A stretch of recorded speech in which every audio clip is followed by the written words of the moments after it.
एक बार भगवान के सेवक ने भगवान से कहा, आप सारा दिन मूर्ति बनकर खड़े रहते हैं, आज आपकी जगह मैं आपका रूप धारण कर लूंगा और आप आराम से घूम आओ। भगवान ने भी सेवक की बात मान ली, लेकिन भगवान ने शर्त रखी कि जो भी प्रार्थना करने आए उन्हें केवल सुनना और कुछ नहीं कहना। सेवक ने शर्त स्वीकार कर ली और योजना के अनुसार सेवक भगवान की जगह मूर्ति बनकर खड़ा हो गया।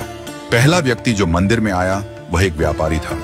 उसने भगवान से कहा, भगवान, मैंने नया कारखाना खोला है, कृपया उसे सफल बनाइए। व्यापारी माथा टेकता है और तभी उसका बटुआ गिर जाता है। वह बटुआ गिराकर बिना देखे चला जाता है। सेवक बेचैन हो जाता है और सोचता है कि व्यापारी को बता दे कि उसका बटुआ गिर गया है, लेकिन भगवान की शर्तों के अनुसार वह कुछ नहीं कहता। कुछ समय बाद एक गरीब आदमी आता है और भगवान से कहता है, भगवान, घर में खाने के लिए कुछ नहीं है, कृपया हमारी मदद करें। भगवान के सामने बटुआ पड़ा होता है।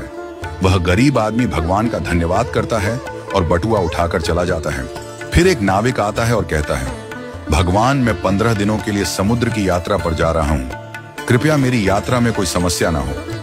ठीक उसी समय व्यापारी पुलिस के साथ आता है और कहता है, यह नाविक मेरा बटुआ चुरा कर भागा है।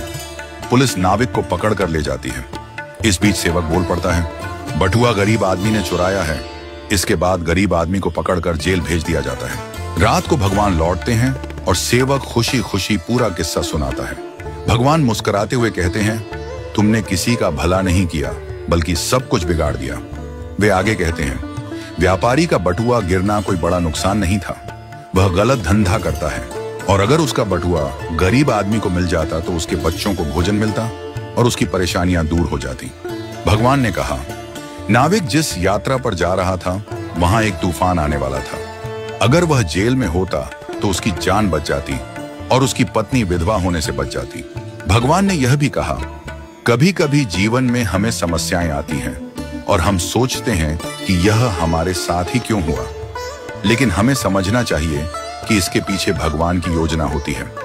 भगवान ने हमें यह सिखाया कि जो भी होता है वह हमेशा अच्छे के लिए होता है, भले ही हमें वह समझ में ना आए। इस कहानी से यह शिक्षा मिलती है कि हमें भगवान पर विश्वास रखना चाहिए और जो भी घटनाएं घटित होती हैं उन्हें अच्छे के लिए मानकर स्वीकार करना चाहिए। भगवान की योजना हमेशा हमारे भले के लिए होती है और कभी कभी हमें उस योजना को समझने में वक्त लगता है।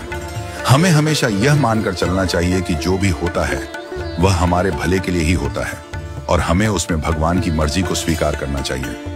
हमें कभी भी किसी स्थिति में निराश या हताश नहीं होना चाहिए, क्योंकि हर घटना के पीछे कोई ना कोई गहरी योजना होती है जो हमारे जीवन को बेहतर बनाने के लिए होती है।